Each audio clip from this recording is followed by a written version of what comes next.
चंद्रयान 3 के लिए वो महत्वपूर्ण 15 मिनट। वो 15 मिनट जब चंद्रयान 3 देगा अग्नि परीक्षा। जी हाँ, चंद्रयान 2 इसी 15 मिनट की अग्नि परीक्षा को बखूबी नहीं दे पाया था। चंद मिनटों में सारी मेहनत बर्बाद हो जाती है। भारत अपने चंद्रयान 3 मिशन के साथ एक बार फिर बेहद चुनौतीपूर्ण लूनर सॉफ्ट लैंडिंग का प्रयास करेगा। भारत वह करने की कोशिश करेगा जो अब तक केवल 3 देशों ने पूरा किया है। बात कम है, जानकारी में दम है। चलिए इस वीडियो को शुरू करते हैं।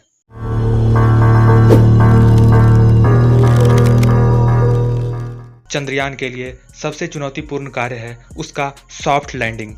सॉफ्ट लैंडिंग अग्नि परीक्षा का दूसरा रूप है। भारत ने इस कार्य को 2019 में करने की कोशिश की और असफल रहा। आइए आपको बताते हैं सॉफ्ट लैंडिंग में चंद्रयान 3 कौन कौन सी चुनौतियों का सामना करेगा। चंद्रयान 3 में 3 मॉड्यूल हैं: ऑर्बिटर, लैंडर और रोवर।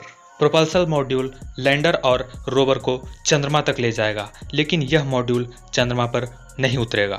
इसके बजाय चंद्रमा के चारों ओर 100 किलोमीटर गुने 100 किलोमीटर की पार्किंग कक्षा में स्थापित हो जाएगा। फिर लैंडर और रोवर चंद्रमा पर उतरने के लिए प्रोपल्सन मॉड्यूल से अलग हो जाएंगे। उचित सॉफ्ट लैंडिंग सुनिश्चित करने के लिए लैंडर उन्नत तकनीक से लैस है। इसमें ऊंचाई मापने के लिए अल्टीमीटर, वेग मापने के लिए वेलोमीटर और बचाव के लिए कैमरे भी लगे हैं। लैंडिंग से पहले चांद के इलाके का बेहतर आकलन करने के लिए एक नया laser sensor Doppler velocity meter भी जोड़ा गया है। चंद्रयान 3 पृथ्वी के चारों ओर पहले 5 बार परिक्रमा करेगा। हर परिक्रमा में पृथ्वी से उसकी दूरी बढ़ती जाएगी। फिर 5वां परिक्रमा पूरा करने के बाद यह चंद्रमा की ओर बढ़ना शुरू कर देता है। पृथ्वी के चारों ओर कक्षा में मॉड्यूलर 4 बार चंद्रमा की परिक्रमा करेगा और हर परिक्रमा में वह चंद्रमा के करीब होता जाएगा। अंततः यह 100 किलोमीटर गुने 100 किलोमीटर की अंडाकार कक्षा में पहुंच जाएगा। यहाँ लैंडर प्रोपल्सन मॉड्यूल से अलग हो जाएगा और अपनी कक्षा बदल देगा, जिससे यह चंद्रमा से 30 किलोमीटर करीब आ जाएगा। फिर लैंडर सॉफ्ट लैंडिंग की प्रक्रिया करना शुरू करेगा। चलिए सॉफ्ट लैंडिंग की चुनौतियों को जानते हैं। हालांकि पृथ्वी से चंद्रमा तक की दूरी को आंकना अपने आप में एक चुनौती है, लेकिन मुश्किलें यहीं खत्म नहीं होती। इसरो प्रमुख ने सॉफ्ट लैंडिंग की 15 मिनट की अवधि को आतंक के 15 मिनट कहा है।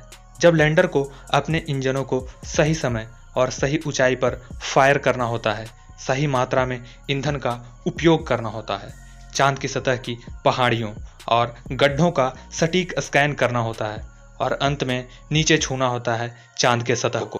पूरी प्रक्रिया लैंडर को ही करना पड़ता है, जिसका अर्थ है इसरो पृथ्वी से लैंडर का मार्गदर्शन बस सीमित मात्रा में ही कर सकता है। सॉफ्ट लैंडिंग इस प्रकार होती है। लैंडर प्रोपल्सन मॉड्यूल से अलग होने के बाद 100 गुने 30 किलोमीटर की कक्षा में प्रवेश करता है। इसका मतलब है कि चंद्रमा से सबसे दूर 100 किलोमीटर और सबसे नज़दीक 30 किलोमीटर की दूरी होगी। लगभग 30 किलोमीटर की ऊंचाई पर लैंडर सतह पर नीचे जाने के लिए अपने थ्रस्टर्स का उपयोग करना शुरू कर देता है। यह पावर ब्रेकिंग स्टेज होता है। जैसे ही थ्रस्टर्स लैंडर को दुर्घटनाग्रस्त होने से बचाने के लिए काम करेंगे, तब लैंडर सुरक्षित लैंडिंग के लिए खुद को 90 डिग्री पर पुनः अवस्थित कर लेगा। लगभग 100 मीटर की ऊंचाई पर लैंडर बाधाओं के लिए सतह को पुनः स्कैन करेगा। यदि कोई बाधा नहीं है तो यह धीमी गति से उतरना शुरू कर देगा। टच डाउन तक अपने थ्रस्टर्स को फायर करता रहेगा। हालांकि यह कोई आसान काम नहीं है। चांद मॉड्यूल की सॉफ्ट लैंडिंग का अर्थ है 6000 किलोमीटर प्रति घंटा से ज़्यादा की रफ्तार को शून्य तक ले जाना, जो केवल ब्रेक मारने से तो संभव नहीं हो सकता। गति में कमी आने के बाद भी चांद पर धूल की समस्या बनी रहती है, जो मिशन को बर्बाद करने के लिए काफ़ी होती है। दरअसल होता यह है कि नीचे छूते समय लैंडर्स के थ्रस्टर्स तेज गति से चंद्रमा की धूल को सतह से उड़ा देते हैं। इससे कैमरे का लेंस धुंधला हो सकता है और गलत रीडिंग आ सकती है।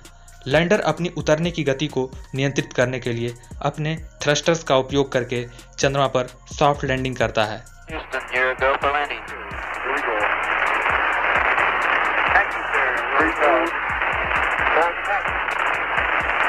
इन थ्रस्टर्स ने निकास का गुबार छोड़ा, जिससे लैंडर के चारों ओर चंद्रमा की धूल उड़ गई। अपोलो 15 लैंडर के टचडाउन के नासा ने वीडियो में दिखाया कि कैसे थ्रस्टर्स ने धूल की एक बड़ी मात्रा को उड़ा दिया, जो लैंडिंग के समाप्त होने के कुछ मिनटों बाद तक पूरी तरह से दृश्यता को प्रभावित कर देता है। अपोलो 15 की तरह अन्य सभी अपोलो मिशन को धूल के कारण कई समस्याओं का सामना करना पड़ा था। अंतरिक्ष यात्रियों के अंतरिक्ष सूट में धूल जाने से और सूट का दबाव कम होने के अलावा इससे उपकरणों में भी खराबी आई थी। अपोलो 15 चालक दल ने नोट किया कि धूल और मलबे के हिलने से लगभग 30 फीट की ऊंचाई पर लैंडिंग रडार आउटपुट प्रभावित हुए थे। धूल ने टेलीविजन कैमरे के लेंस को ढक दिया और तस्वीरों में एक प्रभामंडल उत्पन्न किया। चंद्रयान 2 लैंडर में गड़बड़ी के कारण गति अपर्याप्त रूप से कम होने के बाद चंद्रयान 3 के लैंडर्स थ्रस्टर में सुधार किया गया है। इसके अलावा इसरो ने लैंडर के पैरों को भी ज़्यादा मजबूत बनाया है। इसे बड़े सौर पैनल दिए हैं, ईंधन ले जाने की क्षमता बढ़ाई है और सॉफ्ट लैंडिंग अनुक्रमों को सुधार किया है। तो ये जानकारी थी जो कि आपको जाननी थी। फिलहाल आपको ये वीडियो कैसी लगी कमेंट करके ज़रूर बताएं।